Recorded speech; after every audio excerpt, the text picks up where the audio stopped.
Dawn of the Conquerors, Book 1, The Meijadin Revelations, written and narrated by Rowan McPhee. The following is a work of fiction.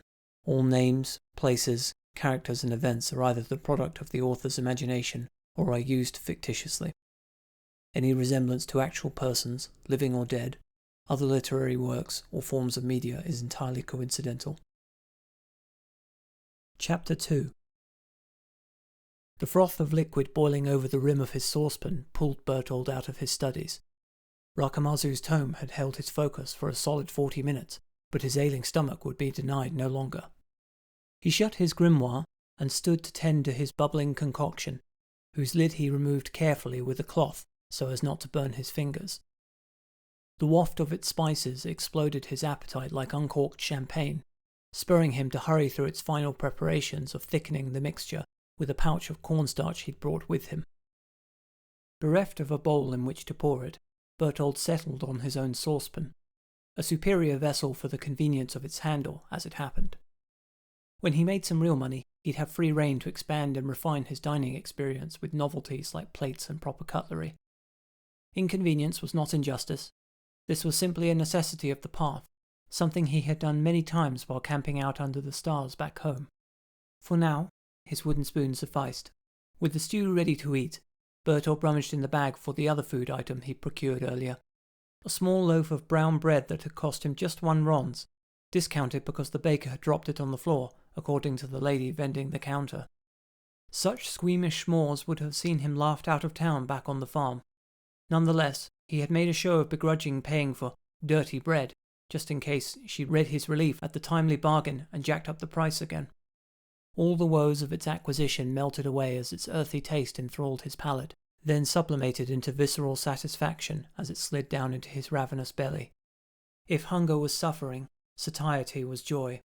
Tempted as he was to wolf it down, Berthold took his time and paced himself, alternating dipping his bread with sipping his spoon. The last thing he needed was to burn the roof of his mouth. He was counting on his public speaking abilities to lay the groundwork for his ambitions. Finished eating, he set his cookware aside and lay down on the bed to digest his meal.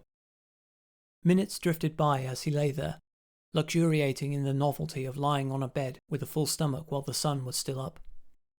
Warm yellow light slashed through the slats in the window shutters, lulling him towards an afternoon doze. Sleep was time he couldn't afford to waste, so he studied his lodgings to keep his mind alert. The room wasn't much, but then he hadn't paid much for it either. It was clean, private and secure, and for those things he was thankful. Locks were non-existent back home.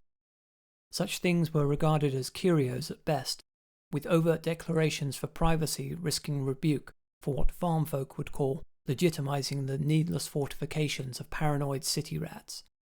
Studying Rakamazu's tome had been tediously slow in the early days for this very reason. Though he could read it surreptitiously in a variety of places, finding a secluded place to cast magic had proved something of a challenge. The glade had been his favourite spot. A mile deep into a nearby forest, with several dead trees for target practice, its use had been annoyingly beholden to the clemency of the weather. In spite of having to manifest his arcane becoming in secret, Berthold held no ill will towards his family, friends and folk. None of them could understand. They would simply be witnesses when he returned, irreducibly triumphant. Half an hour went by before Berthold roused himself, sat on the edge of his bed and stretched, pleased with himself that he hadn't fallen asleep. He was certain his focus had improved greatly of late. More practice was ever the solution and the goal. What he didn't know now would shift the balance of power greatly in his favour when he learned it. The tome had revealed that much already. With time and understanding, it would divulge so much more. Rakamazu warned the overeager novice of backlash from trying to control higher forces without the prerequisite degrees of self-mastery, expounding that it was better to focus on fundamentals over exotics. Berthold saw the reasoning in this insight, and had engaged himself in the practice of a few core spells to the exclusion of a wider array of possibilities. Spells took some considerable time to learn whether you were good at magic or not, thus any time spent was to be purposed wisely. He checked the time by the relative position of the sun shining in through the slats. It was late afternoon, around 3:30 by his reckoning. Early enough for him not to need to do anything just yet. The stew simmered over its coals as Berthold helped himself to a fresh batch. Delicious as it was, it didn't satiate him long past the hour it was consumed. Such was the transient nature of liquefied meals, but the nutrients would keep him going for several days. If he got lucky and made some extra coinage, he could take up Jad's suggestion and buy himself a roast dinner in the eatery downstairs. For now, he had to rely on his pittance of bread to make the stew come alive. Its starches gave him energy to think, move and stay alert, and he would need the grit of a mill wheel to weather the sheer number of civic meetings he intended to attend over the next few days. He sighed at the incoming tide of tedium, hoping there would at least be light refreshments he could poach more than his fair share of without the other attendees noticing. Practice! Practice! The tone rammed the thought into his skull with the freneticism of a torturer's favourite electro wand. This time Berthold was ready to rise to its urgings. Why not? His mana reserves surged at full capacity, teasing him with his own unspent potential. His mind was relaxed and clear from the wrap he had smoked. Clearer now for his sobering rest, too. He felt calm and self-assured, unfazed by the cage rattling of the spirit-bound codex. Mana surged around its dedicated circulatory system, coalescing at the end of his fingertips with a flicker of blue sparks as he channeled his electromantic powers. Berthold surveyed the room for a viable target. Blasting dead trees in the glade was a world away from what might happen here in the cosy, flammable confines of his room. He'd also reached the limit in his understanding of its destructive impact on solid objects. What he needed to know was its effect on conductive materials, but where to find such a dispensable being? Berthold had encountered this problem in the forest, where woodland fauna was bountiful. He wasn't any such sort of cruel fiend who would slay helpless animals for the sake of his craft, nor were there any dangerous enough for him to justify self-defense in a hostile encounter. His Fryzap spell was fierce when cast at maximum power, but had an incredibly short range, a mere 10 feet. The tome hinted at the potency of its successors that weighted beyond his current comprehension. With its tightly bound heuristic gateways, key pieces of knowledge such as this were ironclad prerequisites to advance to the next stage. The hunger to learn its layered tapestry of secrets burned darkly in his heart. There was no two ways about it with magic. A sacrifice would have to be made. If the tome called for blood, then blood he would give it. Whose blood? Berthold asked himself. Who could serve as a willing, or better yet, entirely inconsequential dummy? A list of the usual suspects ticked over in his mind's eye, each one chastised away by his conscience. Vagrants? Too cold and murderous to justify. Bar brawl? Too much legal drama and escalation potential. Bandits? Too much effort and risk of death. The answer came in the form of a question posed by one of his other spells, another piece of knowledge he had yet to verify, to comprehend the wider picture of its arcane dynamics. A knowing grin crept up over his face. With this he could kill 2 birds with 1 stone. Standing tall and postured, as needed for his conjuring, he reached out his right arm with its hand relaxed in its natural crook. Thumb to middle finger, Berthold gathered his inner focus and channeled his mana. Snap! The slap of flesh, striking flesh, broke the silence of the room as he snapped his fingers. Immediately, a small creature puffed into existence in front of him. It appeared in an ethereal placenta of thin, hazy purple smoke that evaporated just as quickly as it had appeared, leaving only its apparitional birth behind.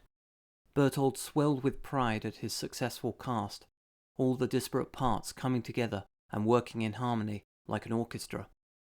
I suppose I'm the conductive one here, he snickered to himself, annoyed that there was no one around to appreciate his electromancy pun. There was someone, or something, standing before him, however.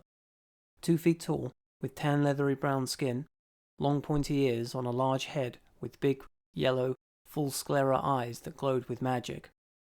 No sooner than he'd spoken, the little tyke launched itself about the room as if shot from a cannon, squealing, hooting, and cartwheeling with elation at being summoned to do its master's bidding.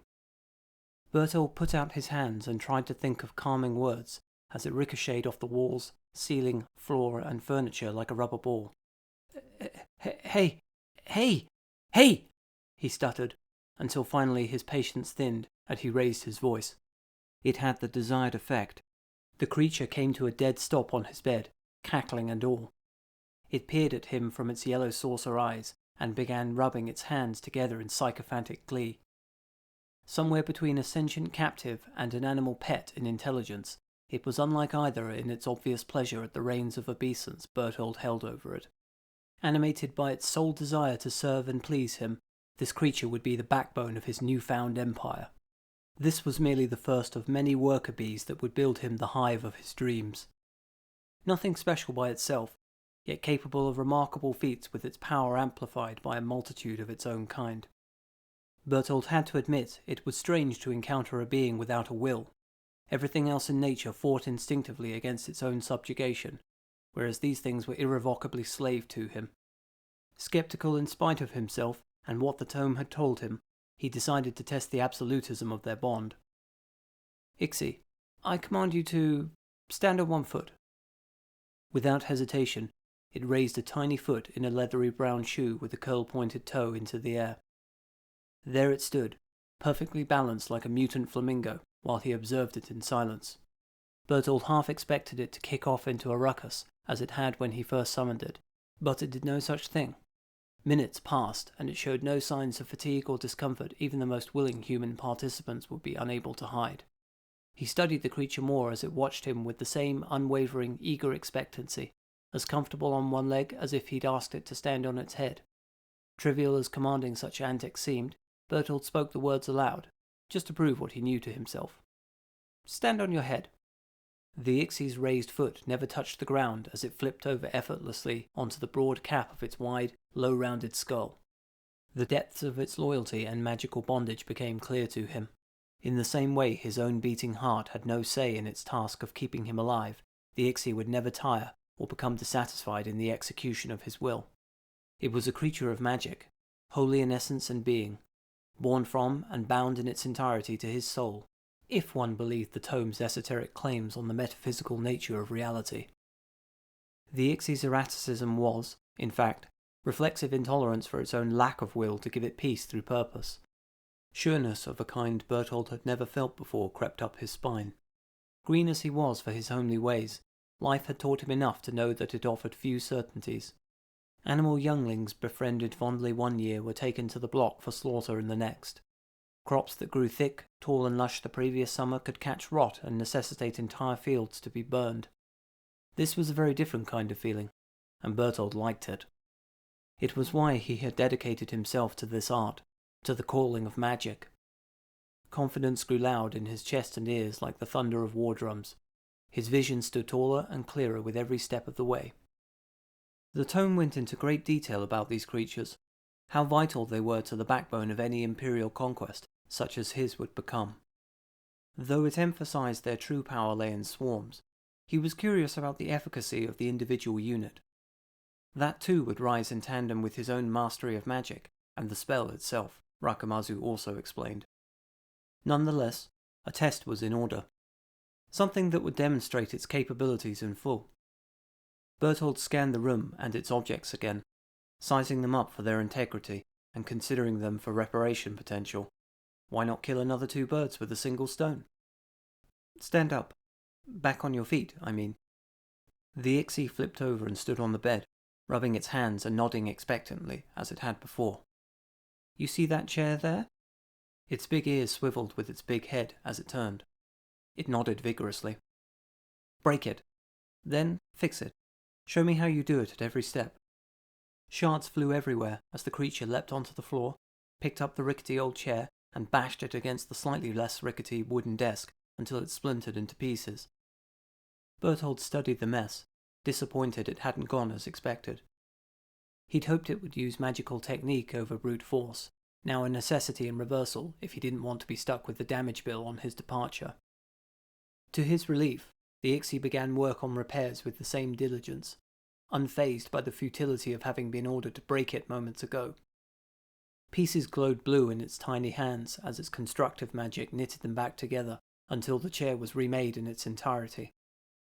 Berthold moved to sit on it, then thought better of being its first test subject and turned back to the Ixie. "Sit on it." It hopped up and sat on the chair. Jump up and down on it. Not to break it like before, just to show me you fixed it properly. The Ixie stood up on the chair and began jumping up and down on its seat, which showed no signs that it was about to buckle. Now suitably convinced, Berthold decided to try it for himself. Hop off and, stand over there for now. Berthold probed the panels of the seat. He pulled at the leg joints. Everything felt solid and secure. Taking the plunge, he threw his weight down hard enough that if the construction was flimsy, it would surely break. Well, what do you know? He murmured with a mixture of satisfaction and pain. As his bruised tailbone informed him, he remained seated on an entirely unbroken chair. Berthold's backside throbbed as he stood up, but his focus was once again on the room and the mutability of its furnishings. When his eyes strayed over the desk, it caught sight of the rather obvious and unsightly patch of scores his hasty knife work to prepare the vegetables for his stew had left in the grain. That wouldn't do to leave behind. He'd be forced to wait tables or wash dishes for a week to pay it off, all the while having nowhere to sleep and working for free instead of to fill his own belly. He snapped his fingers again to catch his minion's attention. The Ixie's big yellow eyes followed his direction to the tip of his pointing finger, hopped onto the chair and up onto the desk to get a better look. See this? I want it removed. Make this... He tapped the score marks before moving his finger over to an adjacent patch of ordinary wood. Look like this again. Can you do that? Do you understand me? Its big yellow eyes gleamed as it nodded enthusiastically. Berthold watched as it went to work smoothing out the panelling he had so carelessly damaged. A blue aura suffused its tiny childlike hands as it waxed them across the scored grain, healing it slowly until the scars faded beyond sight. When it had finished, no evidence that the desk had been the recipient of any such careless treatment remained. If anything, it stood out as oddly buffed compared to the rest of its uniform weathering, as if that part alone had been covered and kept pristine in all its years in this room. Still, no one was going to complain about a patch of wood looking newer, another small pebble of worry he could toss in the river of forgetting. It also reassured him that he could practice destructive spells indoors to some degree, though he was still too poor to risk major wreckage, even in cheap joints such as this. With that said, he still had his 2 birds to kill with the stone ready in hand. He brought up his forefinger and pointed the Ixie to the far side of the room by the wall. That's right. Stand over there, if you would. Berthold knew it only sounded awkward to his own ear. The creature obeyed happily by scuttling over to the far side of the room, where it awaited his next command. He felt a little bad about what he was about to do, but it had to be done. A lot of things could be justified with that kind of thinking, his conscience warned him. This was different, he reassured it, and meant it too.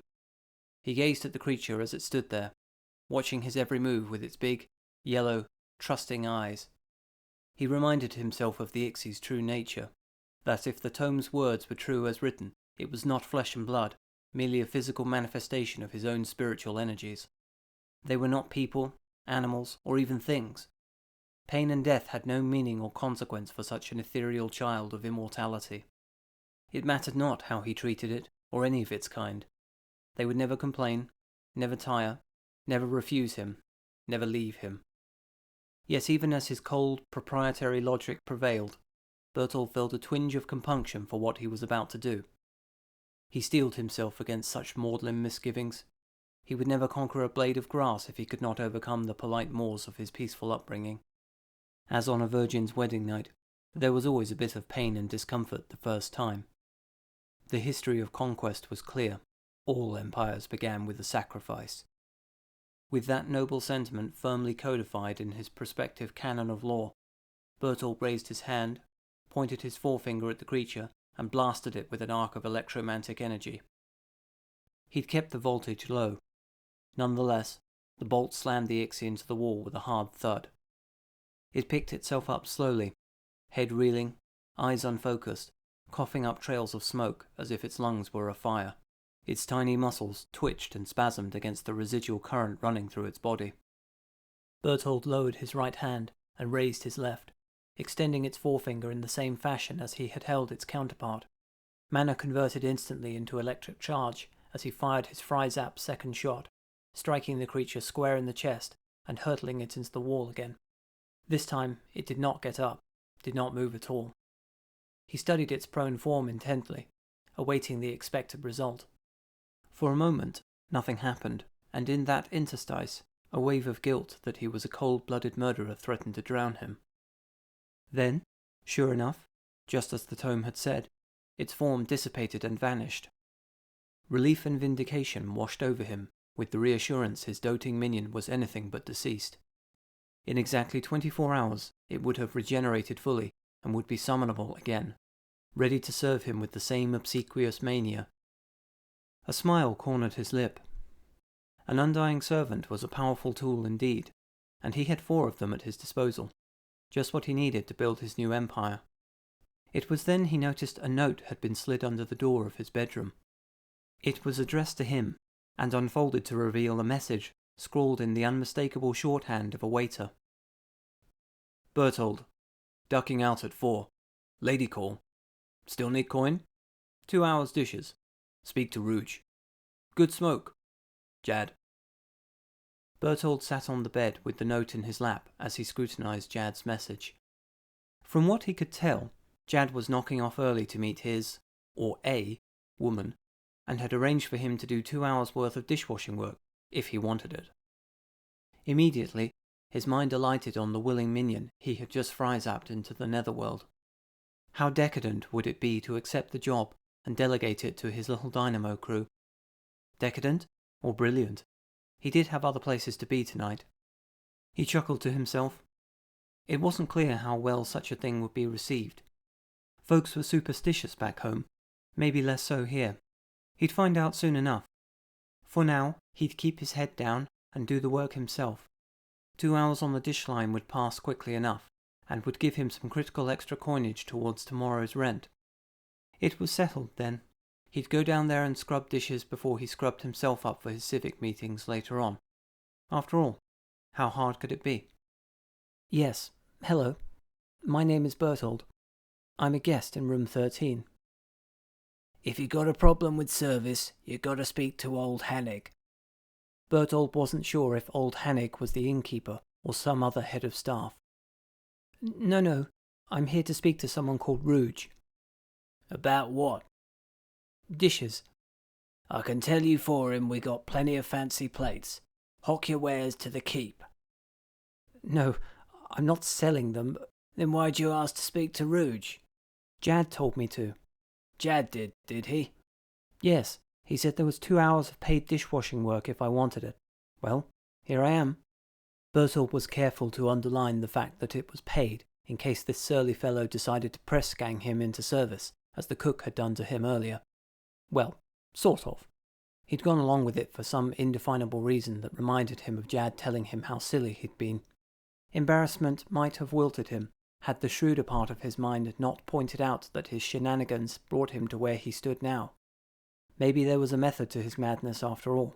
Perhaps it was just good luck. The spirit in the tome pulsed like a dark heart in the back of his mind. Nothing unusual. Its presence was constant in that regard. Berthold's thoughts returned to the present. The man, who was some kind of kitchen helper if not a cook, eyed him up and down slowly as he towelled his hands on a dishcloth. Wait here, he grunted, then disappeared into the kitchens. He returned with another man, hefty as a barrel and jovial as a cook ought to be. Where Jad had been clean-shaven with a bouffant crop of silvery hair, Rouge sported a sweaty bandana, from beneath which a tousled mess swept down into a thick black beard. He peered out at the world through 2 crinkle cuts of dough, as if he was permanently squinting directly into the sun. So, you're the fellow Jad told me about. Berthold Forst, at your service.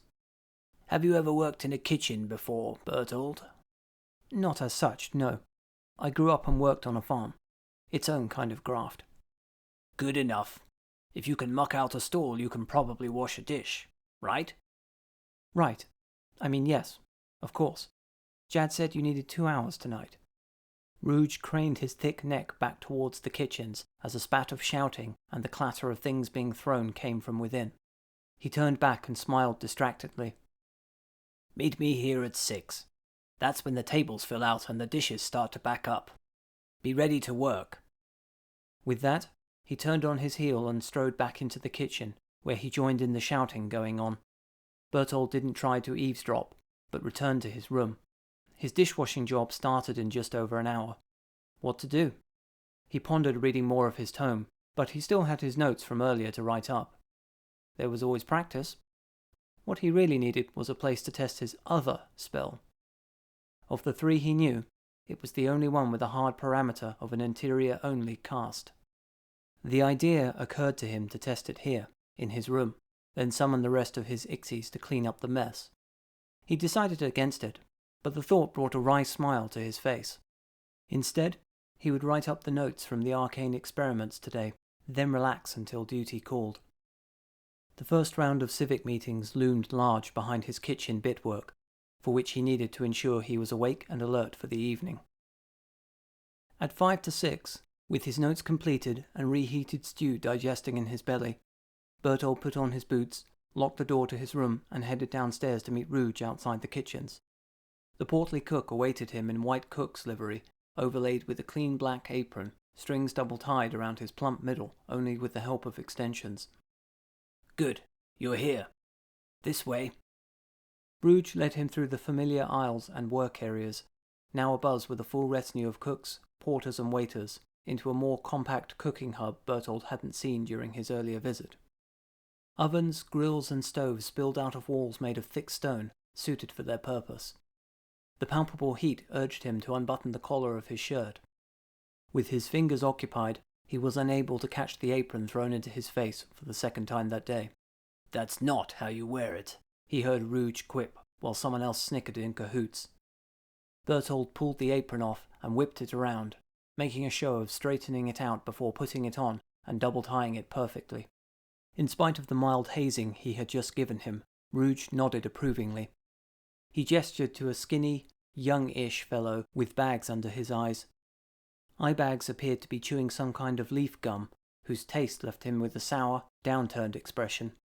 That, or he was just thoroughly miserable by nature. "You'll be working the scullery with Eden here. First hour, you wash, he dries. Second hour, you switch. Got it?" "Got it."